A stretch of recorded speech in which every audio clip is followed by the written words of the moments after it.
Alléluia. Amen. Êtes-vous prêts pour recevoir une bonne parole ce matin? Amen. Alléluia. Gloire à Dieu. OK, notre évangéliste est prêt, là. Amen.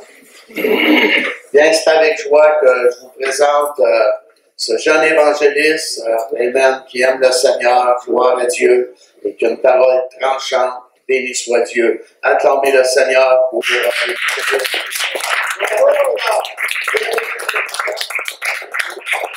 Sans limite. Sans limite avec Jésus. Ah, amen. Wow, c'est beau, hein? Avec Jésus. Amen. Je crois que le micro fonctionne. Oui.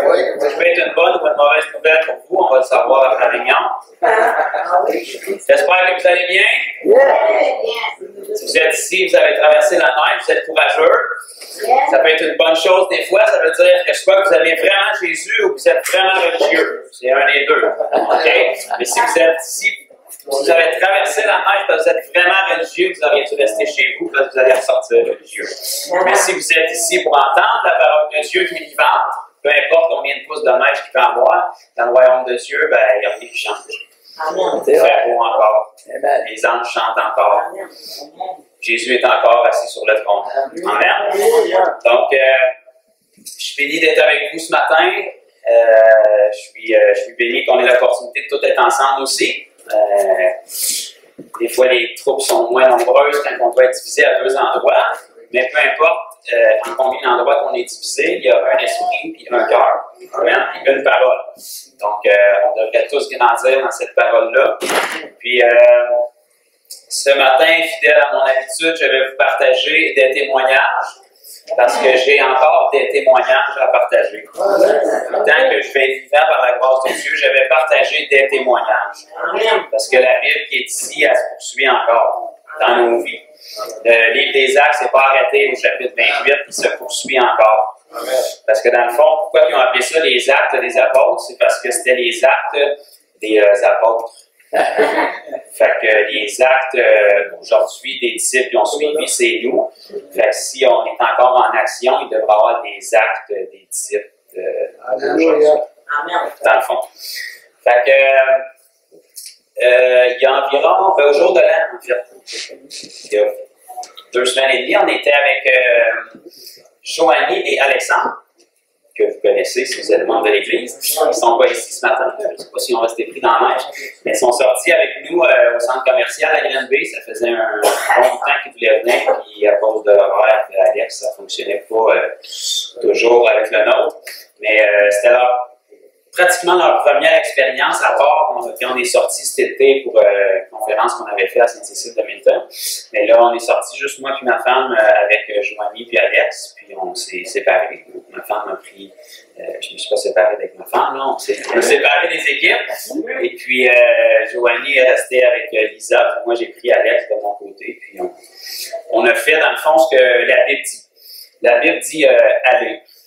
Ça qu'on est allé. On est allé au centre d'achat, mais on est quand même allé. Puis on est allé dire aux gens que Jésus guérissait encore aujourd'hui, puis que le royaume de Dieu s'est approché d'eux. Donc, c'était encore dans ma parole la dernière fois que j'ai vérifié. Donc, c'est ce qu'on a fait. Donc, de toute évidence, si c'est dans la parole, puis on l'a fait, ben Dieu était pas mal d'accord avec ce qu'on faisait, puis il était là pour appuyer ce qu'on faisait. Et puis, on a eu plusieurs rencontres, il y avait beaucoup de jeunes, les jeunes étaient en congé pour le jour de l'an.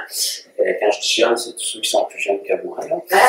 Et puis, on a eu beaucoup de rencontres, puis Alex a pu prier pour ses premiers malades qu'il a vu guéris en toute simplicité. Et ça a causé beaucoup de joie chez lui, je crois. Puis, entre autres, on a rencontré un jeune homme, il avait 16-17 ans, et puis il a été guéri de divers problèmes au dos, sa jambe allongée, ses genoux, il claquait toujours, ça a commencé à disparaître à mesure qu'on priait pour lui. Et puis, il était vraiment ouvert pour un jeune. À 16 ans, c'est la première fois qu'il entendait l'évangile de sa vie. Il avait déjà entendu parler de Jésus comme un personnage à l'école, mais il n'avait jamais entendu parler du message de l'évangile, de la repentance. Et puis, c'est une bonne chose de l'entendre le plus jeune possible. Parce que si tu n'es pas enseigné dans la vérité, Satan va se faire un plaisir de t'enseigner dans le mensonge. Et puis, à force de jaser avec, il nous a même dit, ben moi, je travaillais au McDonald's avant, puis il dit, je travaillais avec un chrétien. comme vous autres, je pense. Puis je m'étais brûlé au bras, puis ça faisait des semaines que ça partait pas. J'avais toujours un bandage. Puis un jour, il a prié pour moi, puis il dit, ça a tout parti. J'ai plus jamais eu de plaie sur mon bras. Donc, on a profité pour lui dire, il semblerait que Jésus te poursuit. Et puis, on a témoigné, il a été vraiment touché. Et puis, ensuite, on a eu plusieurs autres rencontres, mais entre autres, juste avant qu'on quitte, on a rencontré 3 jeunes filles qui s'en venaient. Puis, il y en avait une en béquille. Donc, je me suis dit, c'est sûrement pas pour le look qu'elle a des béquilles. J'ai demandé qu'est-ce qui se passait. Et puis, deux des 3 jeunes filles ont eu un accident de scooter il y a 3 mois. Et puis, une avait la jambe blessée, mais ça paraissait pas. Puis l'autre, elle avait la jambe très blessée. Elle s'est cassée le fémur. Puis, elle a eu bien des problèmes. Donc là, ça faisait 3 mois, mais elle marchait encore en béquille. Elle avait des douleurs, des restrictions. Et puis, ils ont mis des tiges de métal. Puis, un paquet de cacailleries là-dedans. Et puis, on leur a simplement dit qu'on pouvait les aider avec leur douleur, faire disparaître leur douleur sans qu'ils sachent ce qu'on faisait. Et puis là, il était un petit peu hésitant, mais il y en a une qui finalement s'est décidée, celle-là qui avait le moins mal peut-être. Et puis, celle qui est en béquille, elle avait un petit peu peur d'essayer ça, fait qu'elle a laissé ça à son ami avant. Et puis, Alex, il n'a même pas touché la jeune fille, il a juste approché proche de sa jambe, il a commandé à la jambe d'être guérie. Tout de suite, aussitôt que la jeune fille a bougé, elle a vu la face toute rouge, puis là, elle s'est sauvée parce qu'elle avait peur. Là, elle est revenue, elle dit à ses amis, je ne sais vraiment pas ce qui se passe, mais je vous garantis que j'ai plus mal. Fait que là, la jeune fille qui était en béquille, il y a eu un petit peu plus d'ouverture. Fait qu'Alex a fait la même chose sur la jeune fille. Et puis, il a juste dit, je commande à sa douleur de sa jambe d'être guérie, puis il a rajouté au métal de fondre. Là, il a fait très peur à la jeune fille. Elle a dit, non, dis pas ça. Parce qu'elle a pensé que sa jambe allait tomber si le métal fondait. Et là, Alex a dit, non, inquiète-toi pas, ça va être correct. Puis aussitôt qu'elle a bougé sa jambe, elle n'avait plus aucune douleur, elle était capable de bouger sa jambe de toutes les côtés. Là, il était très perplexe et bouleversé. Fait que là, on a pu leur annoncer que c'était Jésus qui venait de faire ça pour eux. Donc là, peu importe leur opinion, ils sont mal pris de toute façon. Et puis là, l'autre jeune fille qui était là, elle nous a dit, ben là, je me sens un petit peu mal de ne pas avoir mal nulle part. J'aimerais essayer ça moi aussi. Mais elle dit, j'ai pas de douleur maintenant, mais j'ai souvent des douleurs qui reviennent. Donc là, quand elle m'a dit ça, je savais qu'elle avait des problèmes avec son dos. Donc j'ai dit, puis elle m'a dit effectivement. Et puis là, on l'a assis sur un banc qui avait juste là, et devant ses amis, Dieu a allongé sa jambe, et devant ses yeux à elle aussi, ce qui les a tous laissés perplexes, comme la majorité des gens qui voient leur jambe allongée. Donc là, ça nous a permis de semer un petit peu dans leur vie avant qu'ils quittent. Et puis, ça a permis à Alex de s'exercer et de casser la glace. Donc maintenant, il sait qu'il est capable, il sait que c'est simple, puis ça ne prend pas plus que sortir de ta voix, puis commander la guérison, ou parler à la partie du corps qui est blessée, ça prend quelques secondes.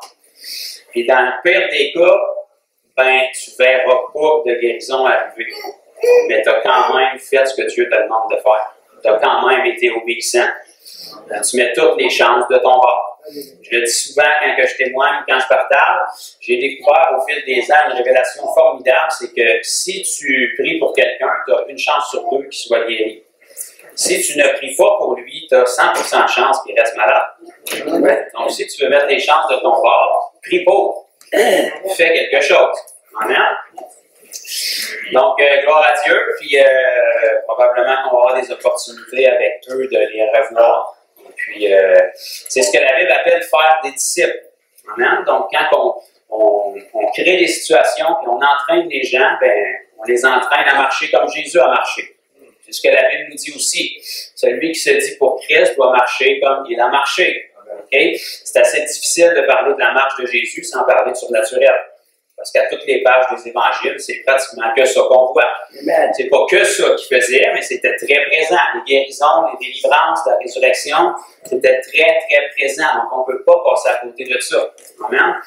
Parce qu'il faut se rappeler que la seule chose qui nous différencie de toutes les religions du monde, c'est la puissance. Parce qu'aux yeux du monde, on est une religion comme toutes les autres. On est peut-être bien fin, on sent bon, on a des beaux cheveux, on est bien gentil juste le dimanche, parce que le reste de la semaine, des fois, on agit pas avec le reste du monde. Mais il faut que la puissance soit là, ainsi que la sainteté dans nos vies. Amen. Il faut que les gens voient quelque chose dans nos vies qu'ils ne sont pas capables d'avoir dans la leur. Il faut que les gens voient quelque chose dans nos vies qu'ils ne peuvent pas acheter dans le monde, peu importe comment ils ont d'argent. Il faut que les gens voient dans nos vies que quand on est placé sous la pression, pareil comme eux sont placés, parce que vous savez, la pluie tombe sur les justes comme sur les injustes. La tempête vient pour les justes comme sur les injustes. Okay? Des fois, quand la tempête vient, tout ce qu'on fait, c'est prier pour Dieu arrête la tempête. Dieu dit, je ne veux pas l'arrêter, je veux que tu brilles comme moi, je brillerai dans la tempête. C'est ça qui va te différencier du monde. Okay? Parce que n'importe qui est dans la tempête, si tu arrêtes la tempête, tout va bien, chrétien ou pas. Ce qui va nous différencier du monde, c'est quand la tempête fait rage, que nous, on brille, qu'on est à l'image de Christ. C'est là que le monde va se gratter la tête et va dire, il y a de quoi qui ne marche pas. C'est impossible, humainement parlant, qu'ils restent affermis comme ils sont. Ils doivent être hypocrites. Donc là, ils vont chercher plus loin, ils vont fouiller vos garde-robes, plus qu'ils vont creuser, plus qu'ils vont trouver Jésus. C'est ça qui va les aider au salut. Amen? C'est ça qu'on doit avoir dans notre vie. Donc ce matin, j'ai décidé de parler de la Sainte Bible. Je ne sais pas si c'est le livre que vous aviez en tête, mais ça va être de ça qu'on va parler. Ça reste quand même un best-seller mondial, donc il doit forcément avoir quelque chose d'intéressant dedans. Et on va ouvrir ensemble. Si vous voulez. Si vous ne voulez pas, ben moi je vais ouvrir, vous allez être forcé d'écouter. Dans Matthieu, le chapitre 27. On va lire un tout petit verset. Puis après, on va prier Dieu pour ce qu'il s'apprête à faire. On va commencer au verset 50, Matthieu 27, 50. Ça nous dit, Jésus poussa de nouveau, là on fait référence à la crucifixion, Jésus poussa de nouveau un grand cri et il rendit l'esprit. Et voici, le voile du temple se déchira en deux, depuis le haut jusqu'en bas. La terre trembla et les rochers se fendirent. Les sépulcres s'ouvrirent et plusieurs corps des saints qui étaient morts ressuscitèrent. OK. Père, on veut juste te remercier pour ta parole qui va être annoncée ce matin. On peut s'appuyer sur cette parole. Elle est ferme, elle est vraie, elle est vivante, elle est tranchante. Je veux te remercier d'avance pour ce que tu vas faire dans les cœurs, Seigneur, la conviction que tu vas mettre sur nous. Je te remercie pour ton esprit qui est déjà à l'œuvre ici parmi ceux qui sont passés par-dessus les circonstances de la chair pour être ici, Seigneur. Je te remercie pour une faim, une soif, Seigneur, qui tombe sur nous, une conviction qui tombe sur nous, qui nous pousse à se sanctifier pour toi, Seigneur. Merci d'avance pour ce que tu vas faire par ton esprit ici ce matin dans nos cœurs, afin qu'on puisse être davantage à ton image, dans le nom de Jésus. Amen. Amen. Verset 51. Voici le voile du temple se déchira en deux, depuis le haut jusqu'en bas. C'est sûrement pas la première fois de votre vie que vous entendez parler là-dessus.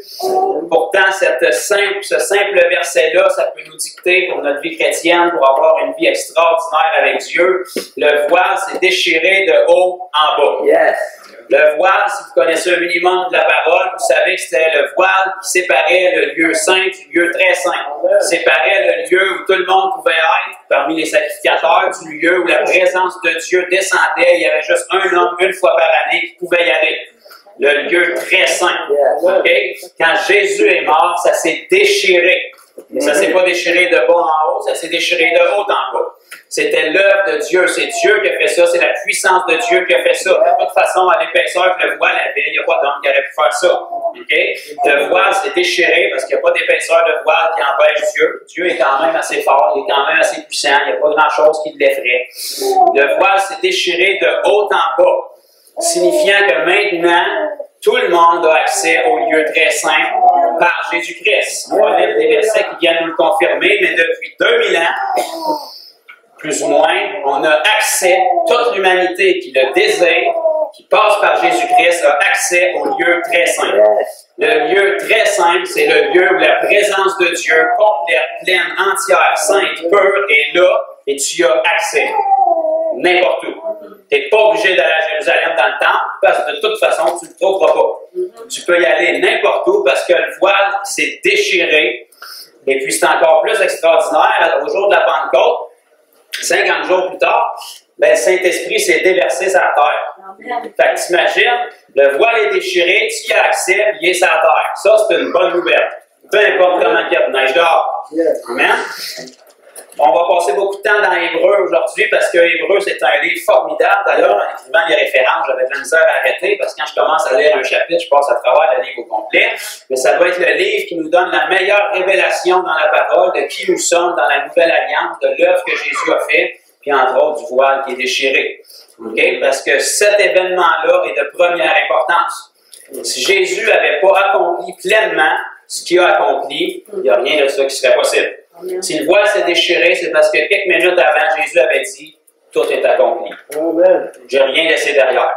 J'ai pas laissé une maladie en arrière. J'ai pris toutes les coups. J'ai pas laissé un péché en arrière. Il aurait pu nous en pardonner 90%, ça aurait été déjà extraordinaire parce qu'on ne méritait pas. Okay? Il a payé la dette de tous les péchés. Il a payé la dette de toutes les maladies. Même celles que tu as. Même celles que tu n'as pas été guéri encore. Même ceux que tu n'as pas vu encore guéri.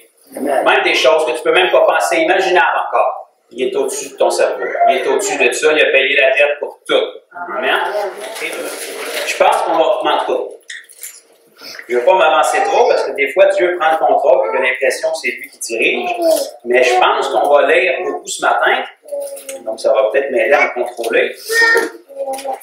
Hébreux chapitre 10. On va commencer au verset 14. Ça nous dit ici, car par une seule offrande, il a amené à la perfection pour toujours ceux qui sont sanctifiés. Wow, ça, c'est deux bonnes nouvelles. Là. À la perfection et pour toujours. Amen. C'est ce que le Saint-Esprit nous atteste aussi.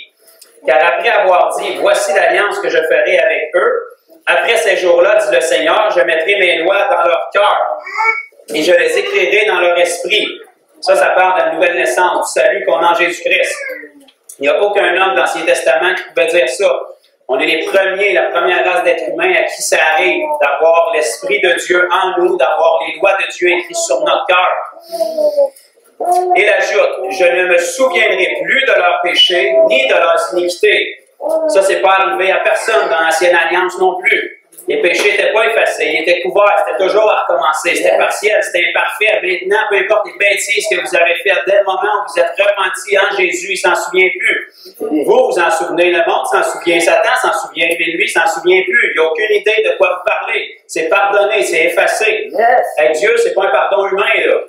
Je te pardonne pour être poli, mais je me souviens de ce que tu m'as fait, je vais te revoir dans le détour. C'est pas comme ça avec Dieu, c'est effacé, c'est fini. Okay? Je ne me souviendrai plus de leurs péchés ni de leur iniquité. Or, là où il y a pardon des péchés, il n'y a plus d'offrande pour le péché. C'est fini. On n'a pas besoin d'en offrir tout le temps. C'est terminé, c'est complet. Ainsi donc, frères, puisque nous avons, au moyen du sang de Jésus, une libre entrée dans le sanctuaire, parce qu'on a lu tantôt que le voile est déchiré.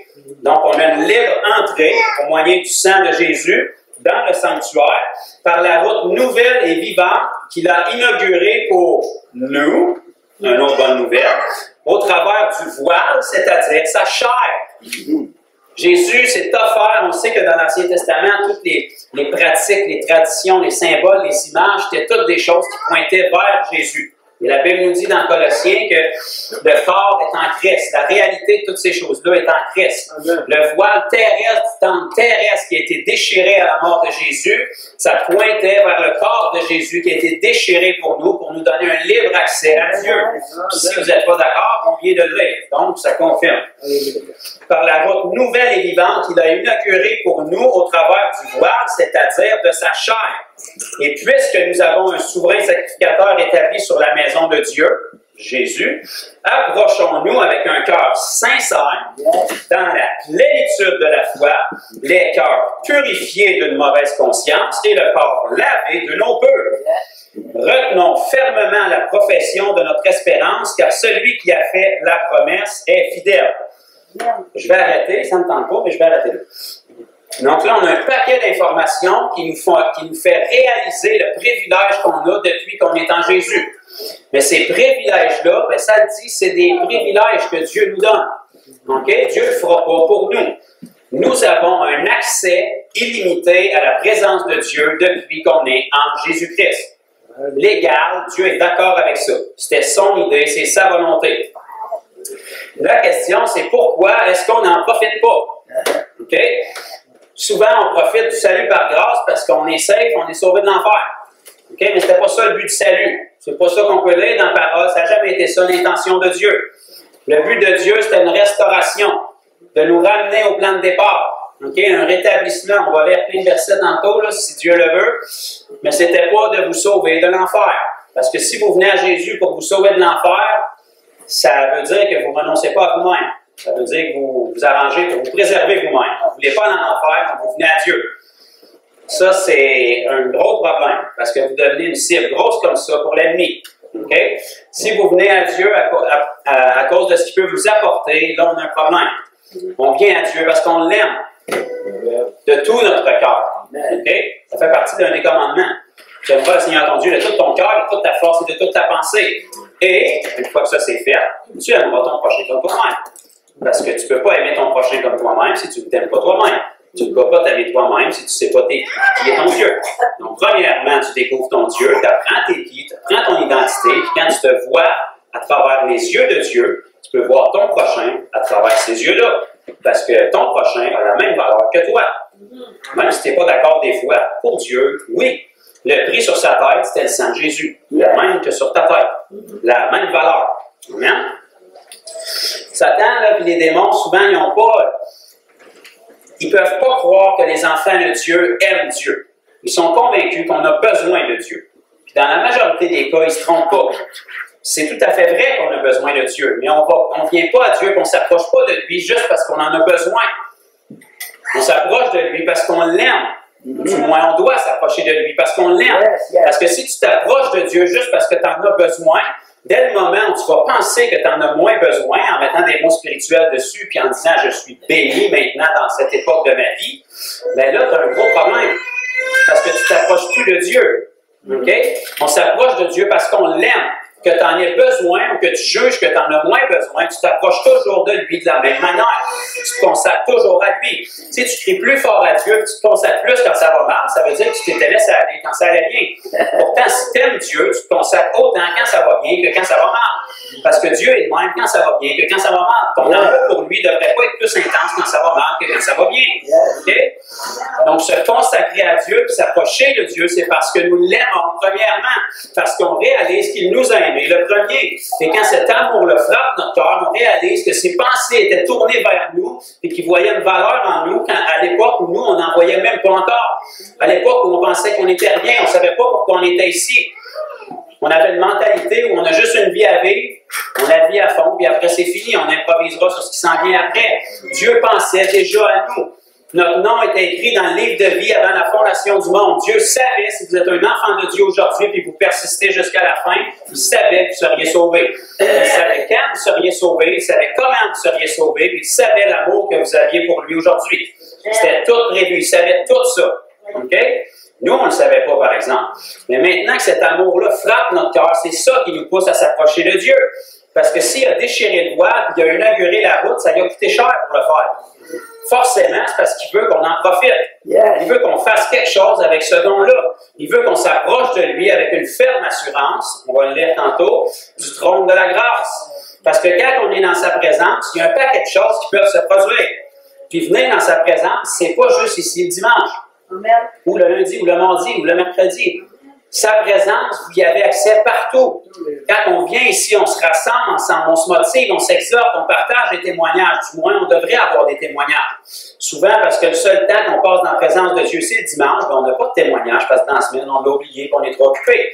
Okay? Mais quand on se rassemble ici ensemble, ça devrait être pour partager les témoignages glorieux qu'on a vécus durant la semaine, parce que durant la semaine, tu as passé 6 autres jours dans la présence de Dieu. Donc, mon ami, quand tu arrives ici le dimanche, tu rayonnes comme Moïse. Okay? Si la physionomie de Moïse était transformée quand il a passé du temps en présence de Dieu sur la montagne, imaginez-vous à quel point est-ce que ça doit être pour nous quand il est en nous. Passer du temps en présence de Dieu, ça enfante quelque chose, ça crée une intimité. Moïse, dans son corps charnel, en tant qu'homme pécheur, était sur la montagne dans un contexte surnaturel, dans la présence de Dieu, pour recevoir la loi. Okay? La loi est imparfaite, elle était de Dieu, mais elle était temporaire. Il a reçu la loi de la part des anges, il est redescendu de là, puis sa physionomie avait changé. La gloire de Dieu brillait visible devant tout le peuple. Okay? Maintenant, on a reçu cet esprit-là en nous. On a été transformés. Quelle puissance est-ce qui se dégage de nous si on passe du temps sur la montagne comme Moïse l'a passé? Vous n'êtes même pas obligé d'aller escalader la montagne et d'être 40 jours sans manger ou sans boire. Vous pouvez entrer dans votre chambre n'importe où, n'importe quand. Si vous rajoutez le sans manger à ça, là, mon ami, vous allez avoir des percées. Parce que le jeûne, c'est encore dans la Bible. Okay? Parce que souvent, on pense qu'on est très spirituel, mais arrête de manger une coupe de jours, tu vas te rendre compte à quel point tu aimes ta nourriture plus que Dieu. Tu vas te rendre compte à quel point tu sers de Dieu pour qu'il te remplisse le ventre. Amen. C'est encore dans la parole le jeûne. Parce que le jeûne, c'est un purificateur de foi. Ça écrase ta chair. Ça dit, je me soumets, je me mets sur mes genoux, je cherche la face de Dieu. Pas pour m'impressionner, parce que tu ne jeûneras pas assez longtemps pour impressionner Dieu. Là. Il n'est pas impressionné pas en tout par ça. Ce n'est pas une question d'heure. C'est une question de ta chair qui a besoin d'être disciplinée. Un champion olympique, il ne gagne pas de médaille parce que les gens sont impressionnés de sa discipline. C'est parce qu'il a gagné. Sa discipline a porté du fruit qui l'a amené à gagner. Les gens n'ont pas donné la médaille parce qu'il a suivi une belle diète. Là. Parce que sa diète a apporté du fruit pour qu'il remporte la médaille. Dieu ne nous donne pas de médaille parce qu'on jeûne. C'est parce que le jeûne nous donne une discipline, une consécration envers Dieu qui nous permet de le louer en esprit et en vérité au-delà de notre chair. Au-delà d'une petite louange superficielle avant notre repas. Au-delà d'une petite louange superficielle à l'église en pensant à ce qu'on va dîner après. Plus que ça, plus profond que ça. Tu dépends de Dieu plus que des choses charnelles. Cherche la face de Dieu, il est ta raison de vivre. Si je n'ai pas de nourriture et je dois en mourir, bien, ma source de vie première, c'est Dieu. Ce n'est pas la nourriture, c'est lui qui a pourvoit la nourriture. Le pain descendu du ciel dans l'Ancien Testament, c'est Dieu qui le pourvoyait. Maintenant, mon pain de vie, c'est Jésus. Le pain descendu du ciel. C'est encore en train de m'emporter, on va retourner dans la parole. On va reculer au chapitre 2. Hébreux 2. Commençons à partir du verset 1.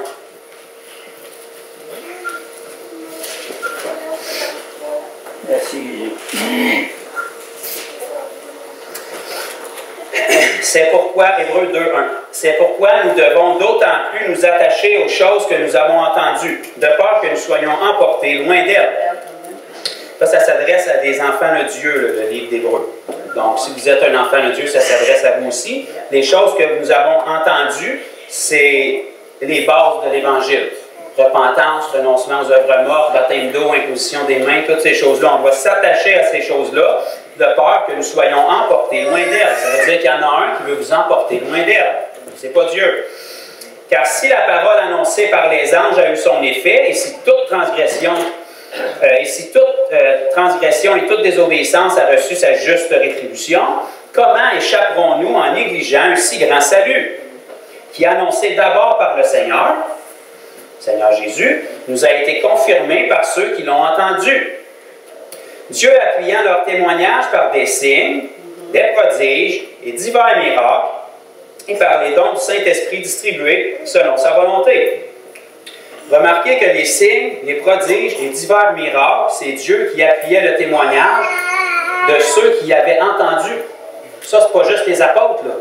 Tous ceux qui ont entendu le message de Jésus, c'est tous les disciples. Il n'y a pas juste les apôtres qui ont entendu le message. Là. Jésus avait plus de disciples que les 12. Là. Tous les disciples qui ont entendu le message, Dieu appuyait leur témoignage par des signes, des prodiges et divers miracles et par les dons du Saint-Esprit distribués selon sa volonté. Verset 5. En effet, ce n'est pas à des anges que Dieu a soumis le monde à venir dont nous parlons, le royaume de Dieu. Parce que je vous annonce que Jésus va revenir. C'est encore réel. Il ne tarde pas. Il est patient parce qu'il veut qu'aucun se perde. Ce n'est pas à des anges que Dieu a soumis le monde à venir dont nous parlons. Or, quelqu'un a rendu quelque part ce témoignage. Qu'est-ce que l'homme pour que tu te souviennes de lui? Ou le Fils de l'homme pour que tu prennes soin de lui? Tu l'as abaissé pour un peu de temps au-dessous des anges, tu l'as couronné de gloire et d'honneur, tu as mis toutes choses sous ses pieds.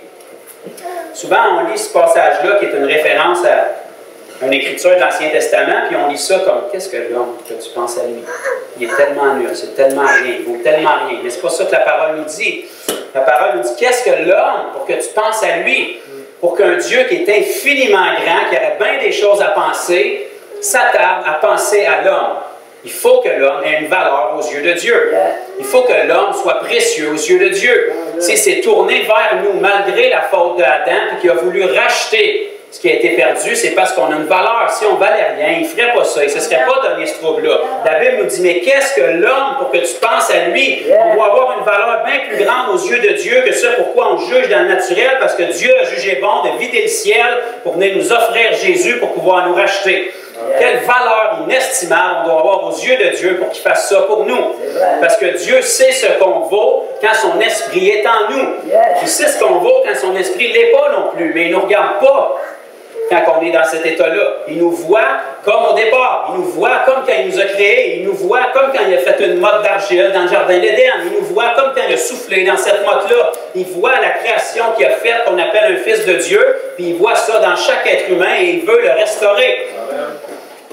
Mais ça, une fois qu'on est né de nouveau et qu'on est rempli de l'Esprit, si on veut que ça soit façonné en nous, il faut qu'on rentre dans le lieu secret. Il faut qu'on rentre, qu'on ait accès au trône de grâce. Il faut qu'on profite du voile qui est déchiré et qu'on entre dans la présence de Dieu. Chaque jour, pas juste le dimanche, chaque jour, pas juste une dévotion chrétienne puis lire la parole le matin. C'est très bien de faire ça. Mais vous savez qu'on peut faire notre dévotion et de faire ça d'une manière totalement impersonnelle avec Dieu. Tu peux lire ta parole, puis nulle part dans la parole, tu es rentré en communion avec lui. Tu peux venir ici à l'église le dimanche, chanter des super beaux chants avec Sébastien Pinelli, puis jamais, durant les chants, rentrer en communion avec Dieu. Tu lances ça dans l'univers, tu chantes des hommages à Dieu, mais nulle part, tu es rentré en connexion avec lui, puis tu as réalisé que c'est à lui que tu chantes ça. C'est lui qui est en toi, c'est son esprit en toi qui te pousse à le louer. Tu rends ça personnel. Tu peux prendre la communion une fois par mois comme on le fait, puis jamais rentrer en communion avec Dieu. Le but de la communion, c'est ça, commune, union. Ce n'est pas une pratique religieuse qu'on fait. On se souvient de ce qu'il a fait pour nous. Ce n'est pas un événement qui est éloigné, puis c'est comme flou. Ça doit être vivant dans notre vie. Parce que ce qu'il a fait pour nous, on le vit chaque jour. On est des enfants de Dieu chaque jour. On a son esprit chaque jour. On est sauvés chaque jour. On se souvient de comment on était avant d'être sauvés, puis on se souvient de ce que Dieu a fait pour nous maintenant qu'on est sauvés. Puis on est excité de voir les changements qu'il fait dans notre vie de jour en jour. Parce que plus longtemps ça fait que tu es sauvé, en principe, bien, plus ta vie devrait être transformée, en principe. La Bible nous dit « Soyez saints comme je suis saint ». Donc, plus ça fait de temps que tu passes dans la présence de Dieu et que tu es renouvelé, plus tu devrais être saint. Plus tu devrais marcher dans la puissance. Plus tu devrais être affermi dans la foi. En principe, c'est souvent pas le cas, mais un ancien, plus ça fait longtemps qu'il est sauvé, techniquement, devrait être plus affermi qu'un nouveau qui vient au Seigneur. C'est souvent pas le cas, mais ça devrait être le cas. Okay? Parce que souvent, l'ancien, il a perdu quelque chose qui s'appelle le zèle, que le nouveau a. Il n'a pas la sagesse ni la connaissance, mais il a le zèle. Fait que son zèle le pousse à acquérir une plus grande connaissance. Que l'ancien qui a toute la connaissance, mais qui n'a plus aucun zèle pour la mettre en valeur. Donc, il faut que ça reste ensemble. Plus tu passes de temps en présence de Dieu, plus tu vas être façonné. La Bible dit qu'on est l'argile et que c'est le potier. Okay? Mais tu sais, de l'argile, même si vous avez la meilleure argile de la planète, là, tant qu'il n'y a pas de potier, ça reste une motte de terre. Ça peut être une belle motte de terre, mais ce n'est pas utile à personne. Il faut que tu la mettes dans les mains d'un potier pour qu'elle fasse quelque chose. Peu importe dans quel état qu'elle va sortir, dépendamment du talent du potier, s'il n'y a pas de potier, l'argile reste de l'argile. Elle peut être bien belle, bien humide, bien malléable, elle peut sentir bon, mais ça reste une motte de terre. C'est utile à personne. Okay? Il faut que l'argile soit mise dans les mains du potier pour qu'il y ait quelque chose qui débute. Puis, dépendamment du talent du potier et de comment l'argile va se laisser travailler, là, on va arriver à quelque chose. Notre potier, c'est Jésus. L'argile, c'est nous. Si tu es sauvé, mais tu ne passes pas de temps dans la présence du potier, tu vas rester une motte de terre. Plein de capacités, mais pas utile. L'argile, là, quand elle est une motte de terre versus quand elle est un beau vase, c'est la même argile. Elle a la même capacité dans les deux. Il y a simplement un potier qui l'a travaillé entre les deux pour mettre à l'usage la capacité qui était en elle. Mais si tu es né de nouveau, tu reçois l'Esprit, tu es un bébé spirituel, tu es rempli de l'Esprit, tu es rempli de feu, tu es rempli de zèle, mais tu ne passes pas de temps dans ton lieu secret, tu ne passes pas de temps avec le potier, tu vas rester une motte d'argile. Quand le monde te regarde, tout ce qu'il voit, c'est une motte d'argile. Une belle motte bien humide, bien fraîche, mais inutile à personne. Si tu passes du temps avec le potier, puis tu te laisses façonner, il va te façonner. Dieu, c'est un artiste. Il ne fait pas d'erreur. Okay? Plus tu passes du temps avec lui, plus tu vas ressortir glorieux. Parce qu'il va te travailler. Il va enlever, il va renouveler tes pensées. Il va te sanctifier. Il va rouvrir ton intelligence. Il va stimuler ta foi pour que tu grandisses dans les choses de Dieu. Ça se fait dans le temps que tu y donnes. Dieu ne se forcera pas dans ta vie. Dieu va te travailler si tu lui donnes le temps pour qu'il te travaille. C'est ça qui est extraordinaire avec Dieu, puis c'est pour ça que le salut par grâce, ce n'est pas à propos des œuvres. Tout ce qu'on a à faire comme œuvre, c'est de consacrer du temps dans notre vie. Plus tu fais du ménage, c'est simple, c'est pas facile. Mais c'est simple. Simple, simple, simple. Tu as 24 heures dans ta journée, décide comment tu en prends pour dormir, puis arrange-toi pour tout le reste, dans la majorité, sois à Dieu. Arrête d'essayer de faire du temps à Dieu dans ton horaire. Essaye de faire du temps à ton horaire dans Dieu.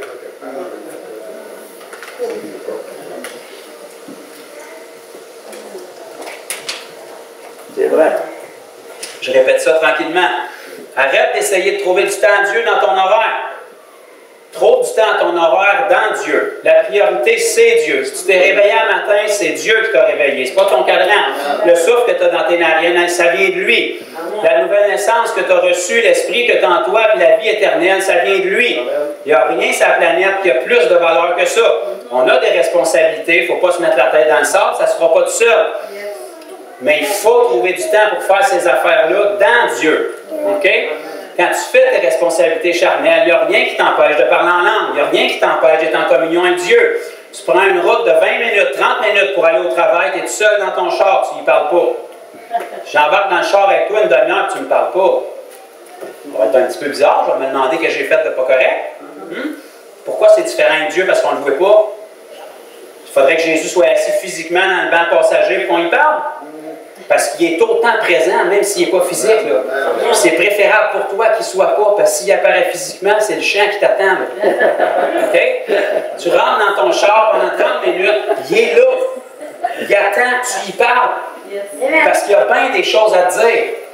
Il y a bien des choses qu'il voit dans ta vie que tu ne vois peut-être pas encore, puis il aimerait bien ça les enlever parce que tu le représentes.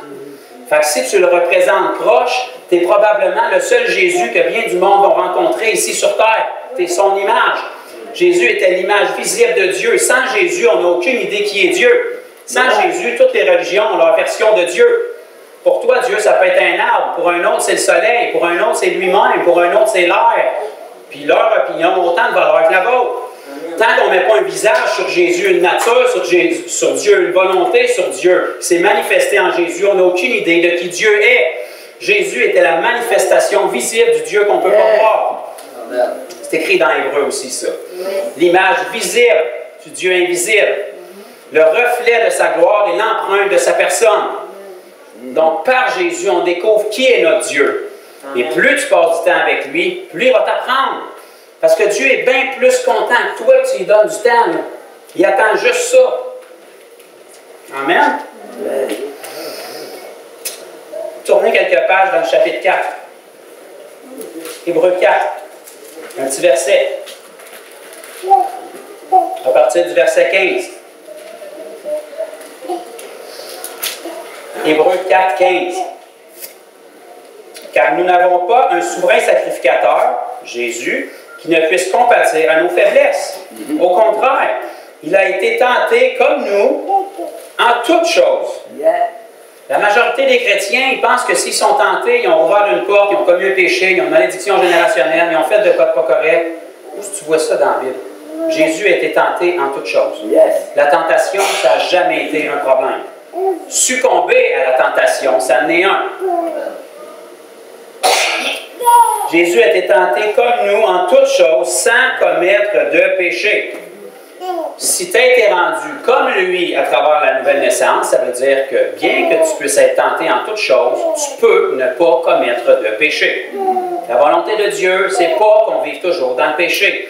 Il est venu pour nous libérer du péché. Libérer du péché, ça ne veut pas dire que je vis dans le péché toute ma vie sous prétexte que je suis sur la grâce et que je suis en processus. Parce que ça fait 1 an que tu vis dans le péché, puis à la fin de l'année, quand tu as une rencontre, tu dis aux gens, Dieu a dealé avec moi sur bien des points cette année.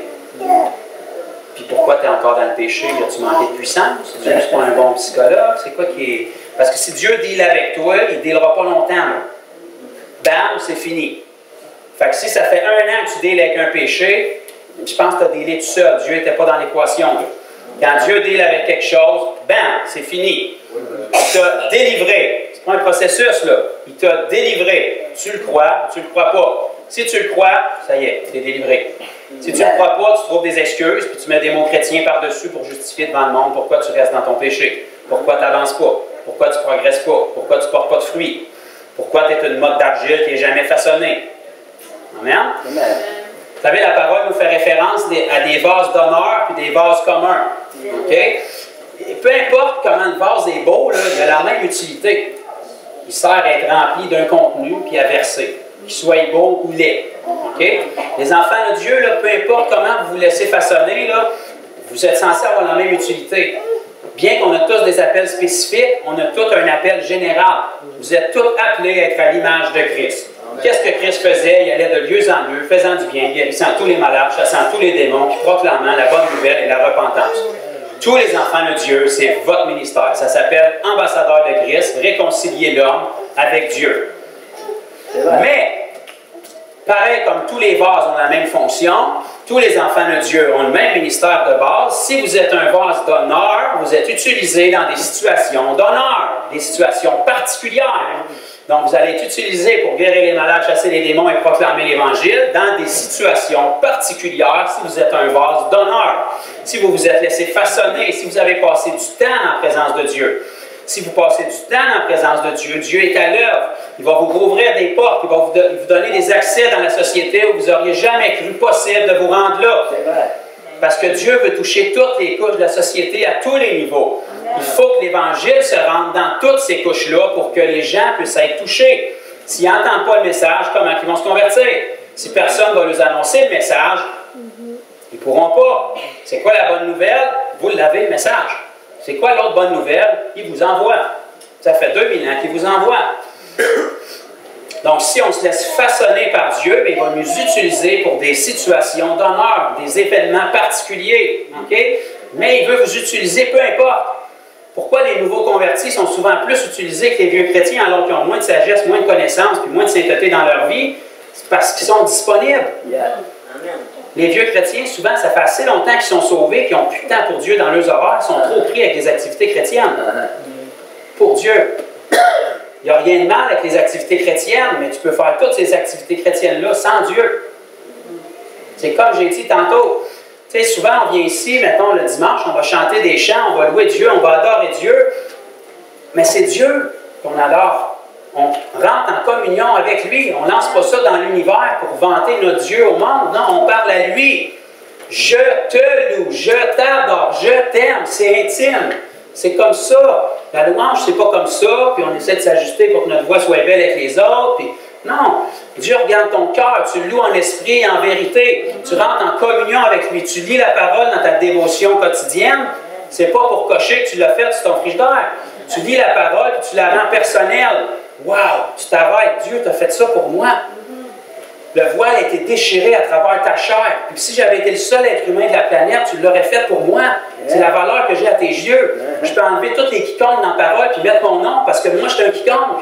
OK, tu as fait ça pour moi. Là, c'est personnel. Là, tu rends intime. Là, tu rentres en communion avec Dieu. Ça s'appelle de la foi, puis ça plaît à Dieu. Tu sais, tu fais du temps dans ton horaire, puis tu rentres dans ce qu'on s'apprête à aller. Dans Matthieu 6, ça nous parle du lieu secret. Rentrez dans une pièce chez vous, fermez la porte, puis rien dire, ça plaît à Dieu. Tu n'as rien à faire pour l'impressionner. Même si tu ne cries pas « Alléluia, gloire à Dieu », là, ça ne l'impressionne pas plus. Juste le fait que tu fermes la porte pour être avec lui, ça veut dire que tu l'aimes. Ça veut dire que tu veux qu'il te transforme. Ça, c'est ce que Dieu appelle de la foi.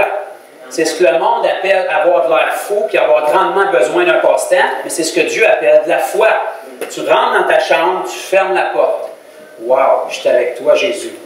J'ai rien à dire, j'ai rien à faire. J'ai pas besoin d'essayer de t'impressionner, d'attirer ta présence, de faire descendre le feu du ciel. Je suis là. Je suis dans ta présence, t'attendais ce moment-là. Depuis ce matin qui attendait ce moment-là avec toi. Tu rentres là par la foi. La Bible nous dit dans Hébreux 11:6 que sans la foi, il est impossible de lui être agréable. Donc, si tu rentres dans ton lieu secret, tu fermes la porte, tu es tout seul avec Dieu, ça, c'est de la foi. Ça, c'est quelque chose à travers lequel Dieu peut travailler. Tu le laisses te façonner. Tu as l'impression qu'il ne se passe rien. Tu as l'impression que tu en fais pas assez. Tu as l'impression qu'il faut que tu loues plus, que tu le remercies plus, que tu fasses telle affaire, que tu pries pour telle personne. Fais rien. Attends. Même si tu attends 1 heure, tu n'entends rien, puis il ne se passe rien, Dieu est à l'œuvre. Parce que tu as donné 1 heure de ton temps dans sa présence. Même si tu ne l'as pas vu physiquement, même si tu n'as peut-être rien ressenti, même si le sol n'a pas tremblé, même si tu n'as pas entendu les chorales d'anges, il est là. Parce qu'il t'appelle nulle part dans la parole à marcher par la vue. Il t'appelle à marcher par la foi. Il t'appelle à croire que le lieu secret, tu y as accès. Le voile, il est déchiré. Tu as un accès au trône de grâce, ça lui fait plaisir, puis il attend ça. Tu rentres dans ta chambre, tu fermes la porte, c'est exactement ça que tu fais, ça prouve que tu crois la parole. Si ça prouve que tu crois la parole, Dieu est forcé d'agir en ta faveur. Tu vas sortir de ton lieu secret après une journée, 2 journées, 3 journées. Ça fait 1 semaine que tu es là, et tu as l'impression que tu as perdu ton temps. Bien là, tu te rends compte la semaine d'après que tu fais face à des situations qui t'agissent d'une manière totalement différente. Parce que quand tu avais l'impression qu'il ne se passait rien dans ta chambre, Dieu te transformait. Dieu mettait des révélations en toi que tu n'as pas eu tout d'un coup. Mais il était là, il les a éveillés en toi. La semaine d'après, tu lis la parole, un passage que tu as lu à peu près 10 fois, 20 fois auparavant. Tout d'un coup, bam, tu le comprends. Comment ça que tu le comprends? C'est parce que quand tu étais dans ta chambre la semaine d'avant, puis tu avais l'impression qu'il ne se passait rien, Dieu te transformait. Parce qu'il a trouvé de la foi, puis il a trouvé du temps. Tu t'es mis disponible pour qu'il te façonne. Il a commencé à travailler. Il a pris l'argile qui était là, puis il a commencé à faire quelque chose avec. Mais ce n'est pas fini. Parce que Dieu peut toujours travailler avec toi. Dieu veut toujours travailler avec toi. Puis de toute façon, si tu l'aimes, tu vas toujours revenir dans ton lieu secret. Parce que ton amour ne change pas. Tu ne t'approches pas de lui parce que tu en as besoin. Tu t'approches de lui parce que tu l'aimes. Donc si tu l'aimes toujours. Parce qu'il t'a aimé le premier, puis il t'a sauvé. Donc si tu es maintenant sauvé pour l'éternité, tu l'aimes pour l'éternité. Donc quotidiennement, tu t'approches de Dieu. À quoi ça ressemblerait d'être un chrétien trop? Il me semble que ça serait le fun. Sortir de la moyenne. Tu sais, trouver le plus zélé des chrétiens que tu connais puis te dire, je vais faire plus que ça, voir qu'est-ce que ça donne. Qu'est-ce que ça donne d'aller trop loin? J'aimerais ça savoir qu'est-ce que ça fait d'être un chrétien qui prie trop. Je voudrais juste voir dans mes yeux ce que ça fait d'être un chrétien qui prie trop en langue dans sa journée. Je veux voir qu'est-ce que ça fait de devenir fou parce que tu parles en langue. Je veux voir qu'est-ce que ça fait un chrétien qui jeûne trop. C'est où le plus loin que je peux aller? Là? Je vais aller plus loin que ça, juste voir qu'est-ce que ça fait. Qu'est-ce que Dieu est capable de faire avec un être humain qui y va trop loin? Comment est-ce qu'on sait qu'on en a assez fait avec Dieu? C'est jamais, c'est infini. À quoi ça ressemble un chrétien qui est trop zélé, qui partage trop l'Évangile autour de lui? À quoi ça ressemble un chrétien qui prie trop pour les malades? Je veux voir qu'est-ce que ça donne. Je veux voir que Dieu me dise qu'il slack un peu. Je veux trouver ce point-là. Et où la limite? Je veux trouver c'est où trop loin puis dépasser ça. Quand je suis arrivé à trop loin, je veux juste voir qu'est-ce que ça fait d'aller dans les choses de Dieu. Perdre le contrôle totalement. Que Dieu te dise, wow! J'ai plus de miracle pour toi, tu es allé trop loin. Ça n'arrivera jamais. Okay? C'est ça que Dieu veut de nous. Il ne veut pas qu'on se contente de la moyenne. Parce que la moyenne, on voit ce que ça donne. Généralement, rien de ce qu'on peut lire dans la parole. Pourtant, on dit qu'on l'aime, on dit qu'on y croit, puis on la lit chaque jour. Si cette parole-là s'est faite avec des hommes qui avaient peu d'instruction, une poignée d'hommes, aujourd'hui, on est des millions à travers la planète. Pourquoi est-ce qu'on ne voit pas cette parole-là dans le monde? C'est parce qu'on se contente de la moyenne. On se contente de ce qu'on voit autour des autres et on prend les autres comme modèle au lieu de prendre Jésus comme modèle. Si Jésus est notre modèle, on a du chemin à faire. Je veux voir ce que ça donne de vivre comme Jésus. Je veux savoir ce que ça fait de me consacrer à Dieu, de me laisser diriger par le Père, d'aller trop loin dans tout. Je veux voir qu'est-ce que ça fait d'en faire trop pour Dieu. C'est ça qui devrait être notre mentalité. Parce que c'est comme ça qu'on va avancer. Un athlète qui performe dans le naturel, c'est ça sa mentalité. C'est jamais assez. C'est jamais suffisant pour lui. Une fois qu'il a remporté la médaille et qu'il est le meilleur au monde, je vais la garder. Il n'y a personne qui va me l'enlever. Je vais continuer à me perfectionner pour que personne ne puisse me l'enlever. On a obtenu notre médaille déjà. La vie éternelle en Jésus-Christ. On a déjà eu la première part des biens qui nous attendent, c'est l'esprit en nous. La Bible appelle ça les arts de l'esprit. OK? Tous les prédicateurs disent ça, personne ne comprend, tout le monde dit Amen. Les arts, ça veut dire un prémisse, une garantie, un gage. Dieu nous a donné une garantie du corps glorifié qu'on allait avoir en nous donnant son esprit en nous maintenant. Dans sa phase invisible, mais il est là. Mais cette phase invisible-là, elle peut se manifester. Si tu arrêtes de chercher la manifestation, mais tu cherches Dieu, il va se manifester. Parce que si tu cherches la manifestation, puis Dieu te donne la manifestation, ben il va agréer ta façon de vivre d'une manière charnelle. Parce que tu ne cherches pas Dieu, tu cherches une manifestation, tu cherches une expérience, tu cherches un frisson. Si Dieu exauce ta prière, c'est comme s'il venait mettre un signe d'approbation sur ce que tu recherches. Dieu ne veut pas que tu recherches ces choses-là, il veut que tu le recherches lui. Il veut que tu te consacres à lui. Il veut que tu désires être dans sa présence, peu importe ce qui arrive. Que tu ressentes de quoi, que tu ne ressentes rien. Que tu entendes de quoi, que tu n'entendes rien. Il veut que tu désires être dans sa présence, dans le silence, dans le calme et la tranquillité, là où sera notre salut. Il semblerait que ce soit dans la parole. J'ai-tu une autre écriture ici? Ouais, Matthieu 6,6.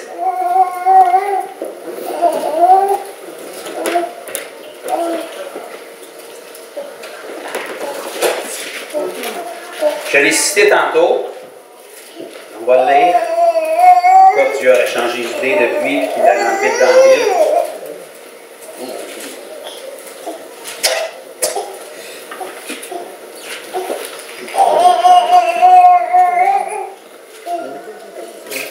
Matthieu 6,6. Jésus dit, mais quand tu pries, il semblerait que ce soit la volonté de Dieu qu'on prie aussi, mais quand tu pries, entre dans ta chambre, ferme ta porte et prie ton Père qui est là dans le lieu secret. Oh, il est là.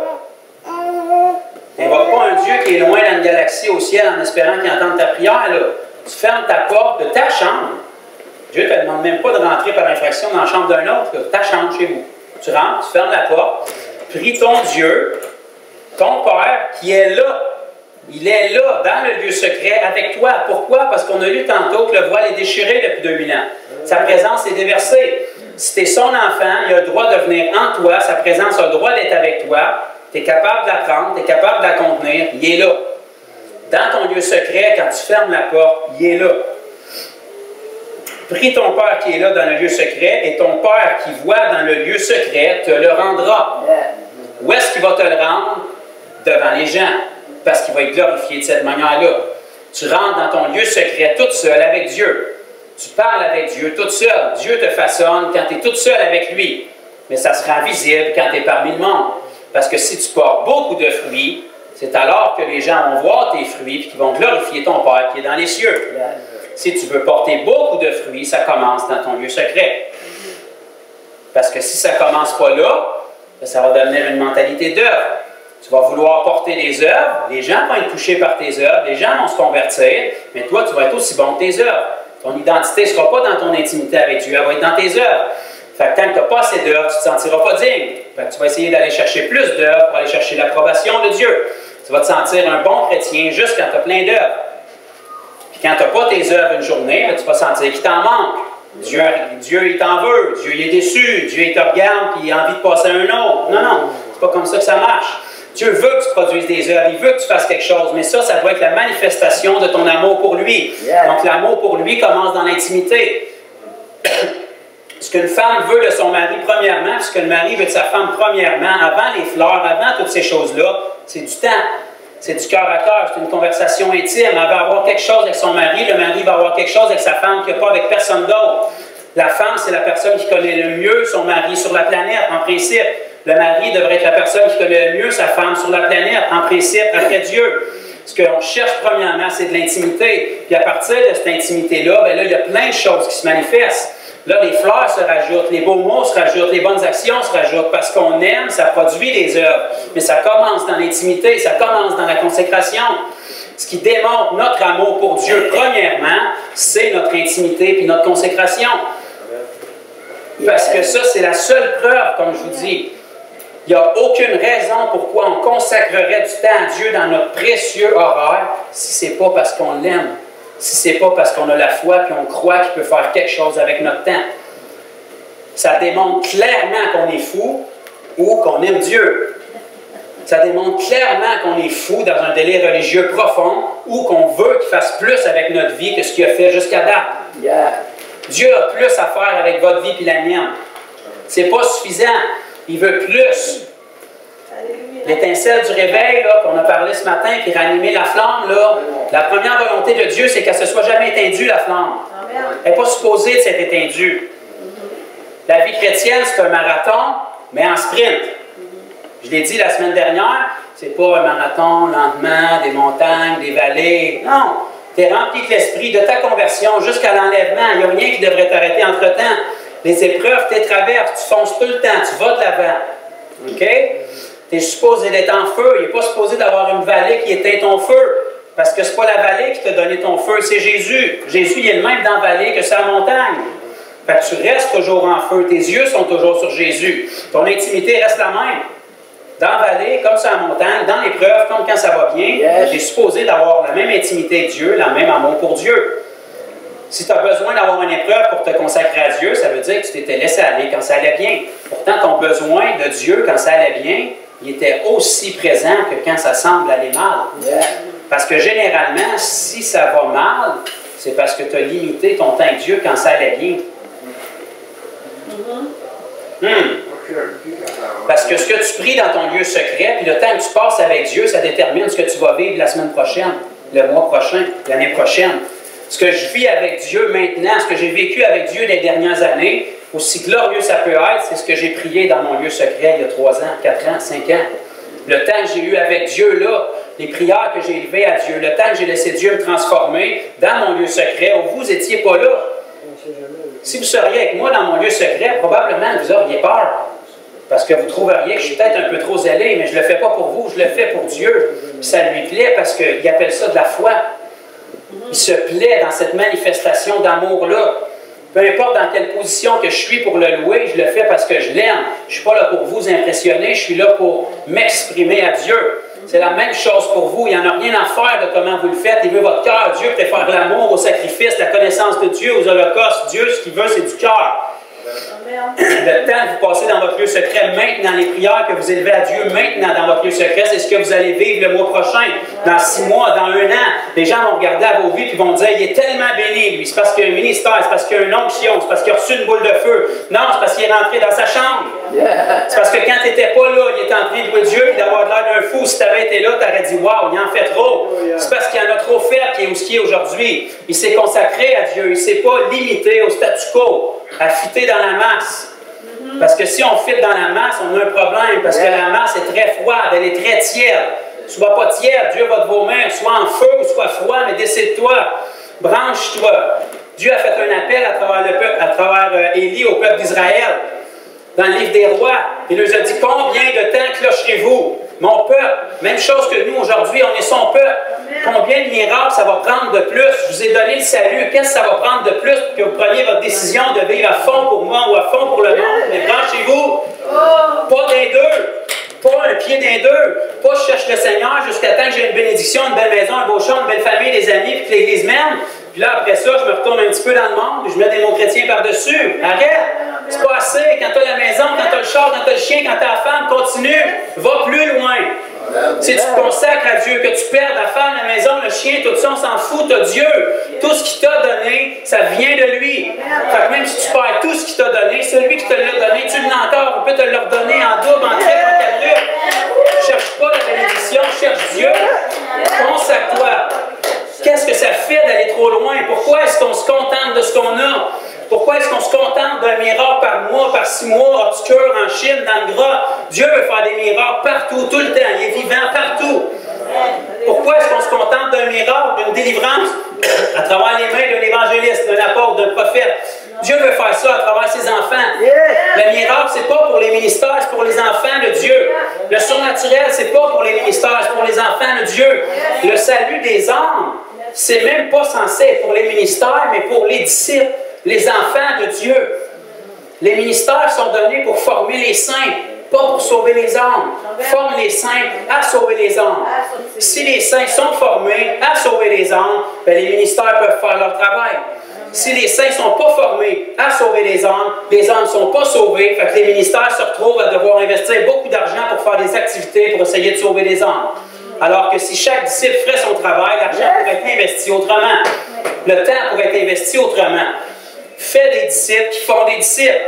Apprends à partager l'évangile. Apprends à partager le message. Tu as la même bouche que l'apôtre, le prophète, le pasteur, l'évangéliste. Tu as le même Saint-Esprit. Tu as la même puissance pour guérir les malades, pour chasser les démons. Tu l'as si tu es sauvé. Tout ce qui te reste, c'est d'y croire et de faire de quoi avec. Tu peux grandir à travers les ministères qui, des fois, ont une facilité naturelle dans certaines choses. Beaucoup de personnes vont dire que je suis évangéliste, j'ai une facilité naturelle pour partager l'Évangile. Souvent, les évangélistes vont avoir une capacité de donner des paraboles pour faire comprendre l'Évangile aux gens, peu importe de quelle façon. Dieu nous inspire pour qu'on puisse partager l'Évangile d'une manière que la personne va la saisir. On peut apprendre d'un évangéliste, mais ce n'est pas pour que l'évangéliste fasse la job à notre place. Tu es un évangéliste parce que tu es un ambassadeur de Christ appelé à réconcilier l'homme avec Dieu. Tu l'as. Tu n'as peut-être pas le ministère d'évangéliste pour enseigner auprès des saints, mais tu as le ministère de sauver les âmes. À même titre que le pasteur, le prophète, l'apôtre, l'évangéliste, la responsabilité du salut des âmes, c'est pour tout le monde. Tout le monde. Ceux qui sont dans le ministère, ils ont une responsabilité supérieure auprès des saints. On est redevable à Dieu parce qu'on enseigne le peuple de Dieu, mais on a exactement le même ministère auprès du monde. Avant d'être évangéliste, avant de me tenir ici en avant, j'ai le même ministère que vous, de disciples de Jésus, quand je suis en dehors des murs.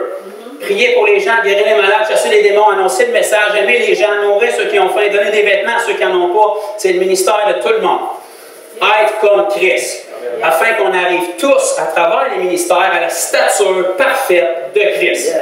Notre modèle, c'est Christ. Christ qui était complet. Il faisait tout et il faisait bien. Ton modèle, c'est ça. C'est pas de rester un petit chrétien qui est une brebis dans la masse et qui attend l'enlèvement toute ta vie sans rien faire en adorant les ministères. Non. Tu es un enfant de Dieu. Tu es appelé à grandir. Tu es appelé à être comme Jésus. Ce que Dieu s'attend de toi, c'est rien de moins. L'image de Christ. C'est comme ça que le monde va apprendre à connaître Dieu. Parce que si on s'appuie sur les ministères, bien, la majorité du monde ne sont pas dans l'Église. Parce qu'ils ne sont pas sauvés. Les gens doivent venir à l'Église pour grandir une fois qu'ils sont sauvés, généralement. Mais parce que les disciples ne sont pas formés, ils ne savent pas comment partager le message, bien, les gens doivent venir à l'Église pour être sauvés maintenant. L'Église, c'est supposé d'être une école pour les gens qui ont été sauvés. Les gens se joignent à l'Église parce qu'ils ont entendu le message, parce qu'ils veulent grandir, qu'ils veulent être entraînés. C'est supposé être un gym ici quand on se rassemble. On est entraîné, on est formé pour aller dans la moisson, pour aller sur le terrain. Pas emmener les gens ici pour qu'ils se convertissent. Allez les chercher où est-ce qu'ils sont, parce qu'il y a beaucoup plus de chances que vous les rencontriez où est-ce qu'ils sont, qu'eux viennent ici. Parce que le pas pour qu'un inconverti rentre dans une église, il est gros souvent. Ils ont tellement une idée préconçue de ce que c'est l'Église, souvent ils ne feront pas le pas. Nous, on est capable, sans dépenser aucun sou, d'aller les rejoindre où est-ce qu'ils sont, de faire le travail, de les toucher, de mettre la semence. Puis là, à partir de là, bien, ils vont progresser. Ils vont réfléchir à la semence qu'ils ont eue.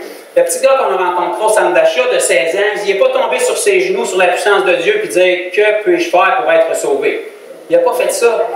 Mais il a eu une semence sur ce qu'il avait eu déjà. On l'a aimé gratuitement, en lui offrant les guérisons surnaturelles qu'il ne peut pas expliquer, en lui donnant le message du salut, puis en le laissant continuer. C'est une manifestation d'amour trop gratuite pour ne pas avoir d'effet sur quelqu'un. Tôt ou tard dans sa vie, lorsqu'il va être assez pressé puis sous la pression, c'est sûr que ça va y remonter en mémoire. Si chaque enfant de Dieu ferait ça avec une personne dans son quotidien, où est-ce qu'on peut se rendre? Où est-ce qu'on peut se rendre? Comment est-ce qu'on peut aller trop loin? Prenons toutes les choses chrétiennes qu'on fait et essayons d'en faire trop. Je vous garantis que c'est ce que Dieu veut. Dieu veut qu'on se fortifie dans la foi. Dieu veut que nos œuvres soient toujours de plus en plus nombreuses, mais qu'ils soient le résultat de notre temps avec Dieu. Parce que c'est sûr que si tu passes du temps avec Dieu, ça va produire des œuvres. Tu peux faire des œuvres sans temps avec Dieu. Ça, c'est la religion. Les scribes et les pharisiens faisaient tout ça. Mais ils connaissaient Dieu zéro, par exemple. Jésus a dit, la vie éternelle, Père, c'est pas de répéter une prière, c'est pas de lever la main, c'est pas d'assister à l'église, c'est pas d'écouter des enseignements, c'est pas de lire ta Bible, c'est de te connaître, toi, le seul vrai Dieu. Tu peux venir à Jésus, tu peux avoir répété une prière, tu peux aimer Dieu, tu peux croire qu'il est mort et ressuscité, mais tu ne peux pas le connaître. Le connaître, c'est un processus, c'est un engagement, c'est constant. Plus tu es avec lui, tu es supposé le connaître plus maintenant que le mois passé, puis le mois prochain, le connaître plus que ce mois-ci. C'est un processus. La vie éternelle, c'est de te connaître. Le salut, c'était pour nous permettre d'entrer dans cette connaissance-là. C'est pas boum, puis tout est fini. Tu es rentré dans la présence du Père. Jean 19, Jésus a dit, je suis la porte. Si quelqu'un entre par moi, il sera sauvé. Bam! Maintenant que tu es rentré, commence à le connaître. Commence à découvrir le royaume de Dieu. Commence à apprendre comment est ton Dieu. Plus tu le connais, plus tu vas être à son image. Plus tu es à son image, plus les gens vont apprendre à mettre un visage sur le Dieu qui est abstrait pour eux. Pour un, c'est Bouddha. Pour l'autre, c'est Mohammed. Pour l'autre, c'est d'autres choses. Quand tu mets un visage sur le Dieu qui est en toi, là, les gens vont faire ce Dieu-là, je le veux. Parce que mon Dieu, moi, il ne guérit pas. Mon Dieu, il n'a pas transformé ma vie. Mon Dieu, il ne peut pas me délivrer des oppressions que j'ai, mais son Dieu, il a l'air de le faire. Je voudrais avoir qu'est-ce que lui, il a. C'est comme ça que nos vies devraient être. Si nos vies sont assez désirables, assez remplies de la présence de Dieu, puis qu'on passe assez de temps dans le lieu très saint, on passe assez de temps dans notre lieu secret, on passe tellement de temps dans notre lieu secret qu'on devient fou pour Dieu. On devient complètement possédé de Dieu, complètement possédé de Jésus. Le jour où les gens veulent faire la délivrance sur vous parce que vous avez trop de Jésus, c'est ça que vous devez miser. Complètement possédé de Jésus. Au point où on ne peut plus vous attacher. Il n'y a pas une chaîne qui tient. OK? Vous devez être complètement fou pour Jésus. C'est ça que ça devrait être. Parce que j'ai trouvé dans ma Bible, dans Galates 2,20, si je ne m'abuse, et je ne m'abuse très rarement, que Paul nous dit, si je vis, ce n'est plus moi qui vis, c'est Christ qui vit en moi. De ce que je peux lire dans la Bible, Christ était assez zélé pour la cause. Il n'a pas cherché ses propres intérêts, mais c'est quand même pas mal investi. Les apôtres qui ont pris le message, le flambeau, puis qui ont continué, ils étaient pas mal investis pour la cause. Paul, quand il a été lapidé, puis laissé pour mort, puis qu'ils l'ont ramené à la vie, il n'a même pas pris une journée off. Il s'est levé, s'est secoué, puis il est rentré dans la ville. Il était tout pété, il avait tous les cheveux croches, il devait être tout plein de terre, tout plein de sang, puis il est rentré en Galatie, puis il a annoncé le message. Pourquoi? Parce que ça presse plus. Le salut de ces hommes-là, ça presse plus que mes cheveux qui sont croches. Ça presse plus que mon sang et mes cicatrices qui ne sont pas encore fermées. Parce que le Dieu qui m'a ramené à la vie, il est capable de me réparer. Je vais annoncer le message tant que j'ai une voix. Si j'ai plus de voix, je vais mettre mes mains sur les malades. Il y a de quoi que je peux faire avec qu'est-ce que j'ai. Amen? Ça commence là. Je vais péter votre bulle, là. Il n'y a pas de boules de feu de plus qui vont tomber. Le chat est sorti du chapeau. Jésus est venu il y a 2000 ans. Il a vaincu la mort. Tadam! Christ en nous, l'espérance de la gloire. Pas les situations favorables dans votre vie qui est l'espérance de la gloire. Christ en vous. Les situations désagréables, les tempêtes, Christ en vous. Ma femme a manqué de respect, Christ en vous. J'ai pas été apprécié au travail comme j'aurais dû, Christ en vous. Ouais, mais j'ai été déçu par un chrétien, il a été hypocrite, Christ en vous. Ouais, mais je pense que les gens dans l'Église ne sont pas dans Christ en vous. Tu n'es pas blessé dans ce temps-là. Christ en toi, l'espérance de la gloire. Tu n'as pas besoin de l'amour de qui que ce soit d'autre. Tu ne t'es pas levé un matin pour que personne t'aime. Tu ne t'es pas levé un matin. Il n'y a personne qui te doit quoi que ce soit quand tu t'es levé un matin. Tu leur dois l'amour. Ils ne te doivent même pas le respect. S'ils ne te le donnent pas, tu es aimé et respecté de Dieu. C'est tout ce que tu as besoin.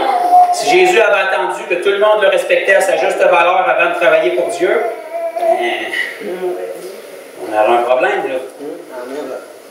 Jusqu'à son dernier souffle, les gens même qui avaient guéri, qui avaient délivré pendant 3 ans, qui criaient « Crucifie-le », sa réponse, ça a été « Père, pardonne-leur ». Ils ne savent pas ce qu'ils font. S'ils réalisaient ce qu'ils font, ils ne feraient pas ce qu'ils font.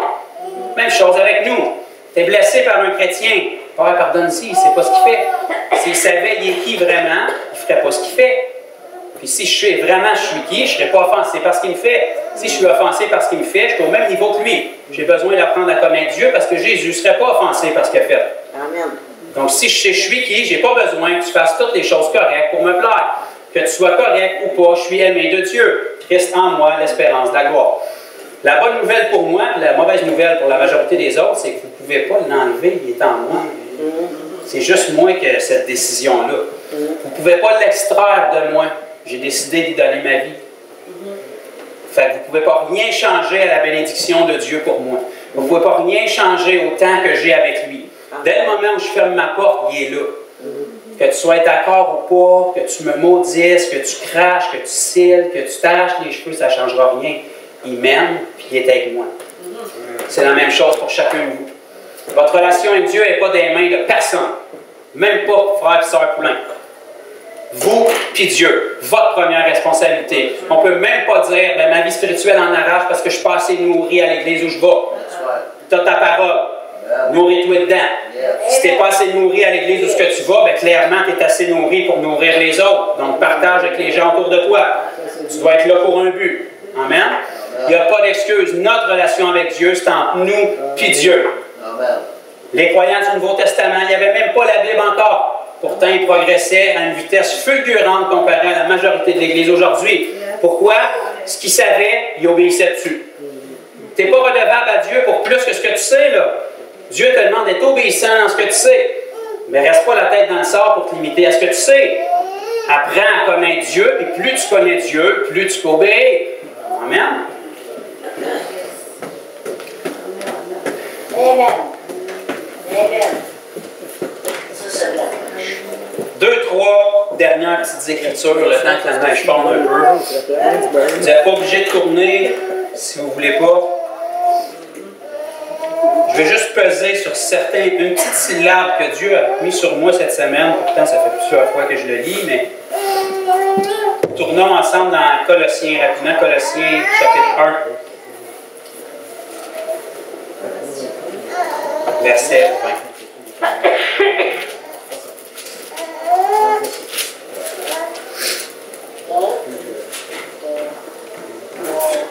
Colossiens 1, on va commencer au verset 19. Car Dieu a voulu que toute plénitude habitât en lui.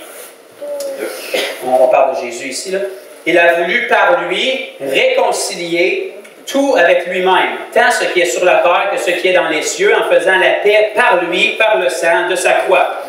Là où je veux peser, c'est sur la première phrase. Il a voulu par lui réconcilier tout. OK? Remarquez ici que ce n'est pas écrit concilier. C'est écrit réconcilier. Quand il y a un ré avant, ça veut dire ramener quelque chose qui a déjà été. Réconcilier, c'est parce que l'homme a déjà été concilié avec Dieu, mais il ne l'est plus. Par Jésus, Dieu est venu réconcilier. Yes. OK? Je vais passer vite si vous voulez prendre la référence.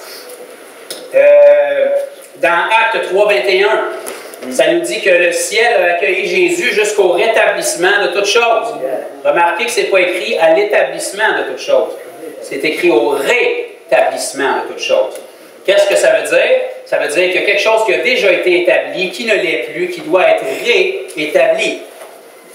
Le royaume de Dieu a déjà été établi, mais il doit être réétabli. Toutes choses comme il était dans le jardin d'Éden doivent être ramenées comme il était. L'homme en relation avec Dieu, en paix avec Dieu, doit être ramené. La Bible nous dit dans Éphésiens 1,10 aussi qu'on doit être réunis en Christ. Ce n'est pas écrit unis, c'est écrit réunis. Ça veut dire qu'il y a déjà eu une union entre Dieu et l'homme, mais qu'elle a été brisée. Maintenant, on est réunis. Yes. Amen. Wow! Pour mettre à exécution lorsque les temps seraient accomplis, de réunir, les temps, dans le fond, elles sont accomplis déjà. Ça fait 2000 ans. De réunir toutes choses en Christ, celles qui sont dans les cieux et celles qui sont sur la terre. Celles qui sont dans les cieux, dans le fond, ben, c'est le royaume de Dieu. Dieu, les anges. Celles qui sont sur la terre, ben, pour l'instant, ça c'est nous. On est encore sur la terre. C'est pour ça qu'il y a plein de neige. Fait que dans le fond, réunir toutes choses.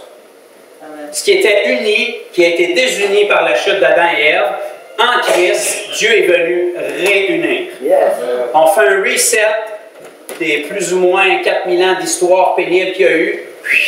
On efface ça, on repart à zéro. La première chose que Dieu rétablit, que Dieu réunit, que Dieu réconcilie, c'est notre relation avec lui. La prochaine chose qu'il va rétablir, c'est son gouvernement ici sur terre. Parce que, si vous ne l'avez pas remarqué, il y a un petit peu de corruption. Nos gouvernements sur terre en ce moment font leur possible bien souvent, mais ce n'est pas un gouvernement de justice. Ce n'est pas un règne de justice. Ce n'est pas un règne de paix. Okay? Donc ça aussi, ça doit être rétabli, parce que Dieu, c'est un Dieu de justice, de droiture, d'ordre et de paix. Okay? Donc la première chose qui est venue rétablir, c'est ses enfants relationnels, nous en premier, parce que c'est nous qui avons le plus de valeur à ses yeux. Qu'est-ce que l'homme, pour que tu penses à lui? Il est extraordinaire, l'homme, c'est une création de Dieu, vous êtes le fruit de l'imagination de Dieu. Amen? Puis une fois que l'homme est rétabli, puis que le royaume est rétabli, bien, tôt ou tard, on va pouvoir fusionner le ciel et la terre ensemble, parce que c'était la parfaite volonté de Dieu. Donc ça, c'est le processus dans lequel on est dedans. Il n'y a rien d'ennuyant là-dedans, c'est très excitant. Si on ferait un film avec l'histoire de Jésus, la vie des croyants, ça serait extraordinaire. Okay? Pourtant, on dort sa switch, puis on est là, puis on attend, puis on a hâte que ça finisse, puis on chante les chants, puis voyons, pourquoi qu'il a pris ma place aujourd'hui? C'est pas ça la vie chrétienne. Si ta vie chrétienne est ennuyante, il y a quelque chose qui cloche, puis je peux te garantir que c'est pas Jésus. OK? Tu es supposé d'être excité, tu es supposé de vivre des expériences, tu es supposé d'avoir des témoignages. Puis si tu entends le son de ma voix aujourd'hui, puis tu te dis, c'est pas moi, je Je ne veux pas que ça soit une condamnation, je veux que ça soit une conviction. Change maintenant, ça dépend de toi. Tu n'auras jamais assez de prédication sur toi, même si un prédicateur comme moi qui vient de bûcher sa tête pendant 1 heure, comme j'ai l'habitude de faire, ça ne changera rien dans ta vie si tu ne changes pas.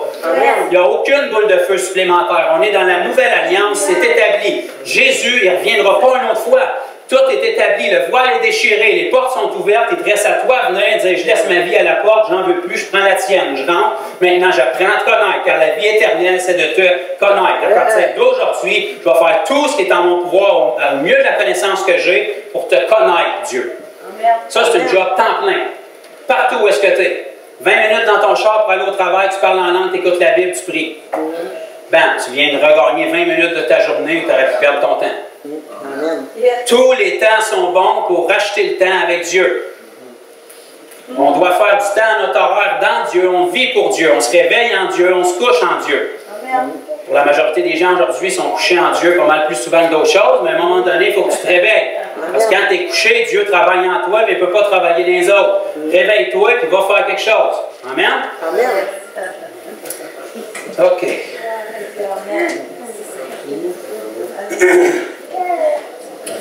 Père, on veut te remercier pour cette parole que tu nous as donnée, ta parole qui est inchangeable, pour tes appels que tu nous fais, Seigneur Dieu, en ces temps qui sont les derniers. Tu veux nous allumer, Seigneur Dieu. Tu veux qu'on se réveille, tu veux qu'on ait faim et soif de plus, Père. Puis moi, le premier, je ne veux jamais être satisfait avec ce que j'ai, Seigneur. Je veux voir ce que ça fait d'aller trop loin en toi, de se perdre complètement dans tes voies, Seigneur. Que le surnaturel devienne plus réel que le naturel pour nous.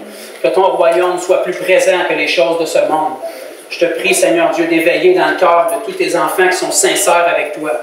Qui peut-être à cause de la religion, à cause de la tradition, à cause des ignorances, Seigneur, se sont refroidis au fil des ans. Je te prie de nous ramener, de rattiser ce feu, cette flamme en nous, ce désir pour toi, Seigneur Dieu. Qu'on ait un cœur qui n'est jamais satisfait, que partout où est-ce qu'on est confortable dans notre vie chrétienne avec toi, on se pousse à aller plus loin. On désire plus avec toi, on désire expérimenter plus avec toi. On désire avoir des expériences dans nos vies et des témoignages qu'on n'a jamais entendus de personne d'autre, Père. Parce que tu n'es pas limité. Tes expériences pour nous, Seigneur Dieu, sont illimitées. Tu veux nous faire goûter à ton royaume. Tu veux ouvrir les écluses des cieux pour qu'on puisse goûter, pour que le ciel puisse envahir la terre à travers nos vies, Seigneur. Je te prie de rouvrir notre intelligence puis de nous renouveler, de venir enlever toute limite, toute barrière qu'on met à ta puissance, à ce que tu peux faire. Si on croit que rien n'est possible à toi, Seigneur, on doit avoir une vie qui manifeste ces impossibilités-là, Père. Manifeste-toi à travers nous de sorte que ce qu'on croit, ce qu'on dit qu'on croit, soit vu dans nos vies. Que les gens du monde voient quelque chose dans nos vies qu'ils désirent à tout prix. Parce qu'on a une foi qui est tellement simple, tellement efficace que ça peut régler leurs problèmes. Viens nous enflammer, nous instruire, nous donner une compréhension de ta parole, une conviction de ce qu'on sait déjà, Seigneur. Ces versets qui sont enracinés en nous depuis des années qu'on ne comprend pas. Mets cette révélation-là sur nous, Père, pour qu'on puisse les vivre, les expérimenter. Bouleverse-nous, fais du ménage parmi ton peuple, parmi ton Église. Lave le péché, lave le confort, Père. Viens nous enflammer pour toi, qu'on ait un zèle ardent, Seigneur, pour toi, qu'on ne se limite pas de ce qu'on a. Que toutes ces choses-là se produisent à partir d'une intimité qu'on a avec toi.